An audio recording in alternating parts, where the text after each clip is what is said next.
So దాని గురించి actually నిజంగా అంత స్ట్రెస్ ఉంటుందా? ఎందుకు ఉండదండి, ప్రతి ఫ్రైడే మా సినిమా రిలీజ్ అవుతుంటే మా మావని నోట్లోకి వచ్చేసి ఉంటాయి.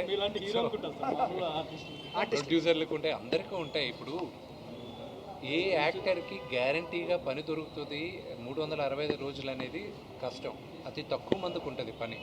సో ఈ సినిమాలో నా పాత్ర బ్రహ్మాండంగా ఉంటే వచ్చే సినిమాలో నన్ను గుర్తించి మిగతా వాళ్ళు నాకు అవకాశం ఇస్తారన్న ఆశ ప్రతి ఒక్కరికి ఉంటుంది, ఆ స్ట్రెస్ ఉంటుంది. సార్ సరెండు గురించి దాని గురించి